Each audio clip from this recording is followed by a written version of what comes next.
नमस्कार मंडळी, कशा आहात सगळेजण? तर सध्या माझ्यासमोर जे काही ठेवलं आहे ना, ते बघूनच माझ्या तोंडाला इतकं पाणी सुटलंय म्हणून सांगू. तर आम्ही बनवली होती डिनरमध्ये मस्त अशी पाणीपुरी. आता पाणीपुरी एरवी आपण बाहेर खातोच, पण घरी बनवलेली जी पाणीपुरी असते ना, त्याची मजाच काही वेगळी असते. आणि मला पाणीपुरी म्हटलं की माझ्या तोंडाला पाणी सुटतं, कारण मला ती प्रचंड आवडते. तुम्हाला पाणीपुरी आवडते का? मला कमेंट करून नक्की सांगा. आता खरं तर ना, पाणीपुरी एक-एक भरून अशी लगेचच खायची असते, त्यात जास्त मजा असते. पण आम्ही अशी प्लेट का भरतोय माहिती आहे? कारण आम्ही करत होतो आज पाणीपुरी चॅलेंज. कारण आम्हाला बघायचं होतं, की सगळ्यात जास्त पाणीपुऱ्या नेमकं कोण खाऊ शकतं ते. आता जर तुम्हाला बघायचं असेल, की कोण जिंकले, त्यासाठी तुम्ही आपल्या यूट्यूब चॅनलवरती आज ठीक 12:30 वाजता एक व्लॉग येणार आहे. तो नक्की जाऊन बघा. त्याच्यामध्ये फुल मस्ती केली आम्ही. आता आदल्या दिवशी जरी जंक फूड खाल्लं असलं ना, तरी दुसऱ्या दिवशीची सकाळ मात्र आम्ही मस्त हेल्दी केली होती.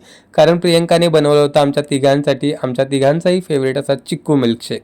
आता उन्हाळ्याच्या दिवसात आहे ना, असं सकाळी सकाळी चहा वगैरे पिण्यापेक्षा असं थंड थंड काहीतरी खाल्लं ना किंवा पिलं की जास्त मजा येते. आणि आमच्यामुळे चार्वीला सुद्धा 4 हेल्दी गोष्टींची सवय लागते, याचाच आम्हाला आनंद आहे. चार्वीला मिल्कशेक इतका आवडला होता की मिल्कशेक पिल्यानंतर ती आवर्जून तिच्या मम्माला सांगत होती की मिल्कशेक मम्मी यम्मी झालाय म्हणून. आता तिने मिल्कशेक पटकन संपवावा, त्यामुळे आम्हाला अशा छोट्या छोट्या युक्त्या कराव्या लागतात. तिला म्हटलं बघूया आज आपण मिल्कशेक सगळ्यात आधी कोणाचा संपतोय ते. आणि तिने लगेचच मिल्कशेक फटाफट पिऊन टाकला. तिच्या चेहऱ्यावरचा तो आनंद बघायला खरंच खूप भारी वाटतं. दुपारच्या जेवणामध्ये प्रियंकाने मस्त असा आमरस आणि बटाट्याच्या काचऱ्या बनवल्या होत्या. आमरस सुद्धा आज आम्ही खूप दिवसानंतर बनवला होता.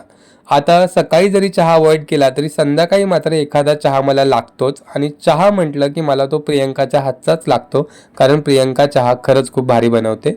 आता दिवसभर तिच्या हातचं वेगवेगळं काय काय खाऊन संध्याकाळी मात्र तिच्यासाठी मी आवर्जून तिच्या आवडीचे बटाट्याचे काप बनवले होते. आता बायकोला गुलाबाचं फूल देणं इज ओके, पण तिच्यासाठी तिच्या आवडीचे पदार्थ बनवणं इज मोर रोमॅन्टिक असं मला वाटतं.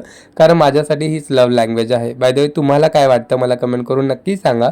आणि आपला छोटासा ब्लॉग कसा वाटला हेही कमेंट करा. चला भेटूया नेक्स्ट ब्लॉगमध्ये. Bye bye.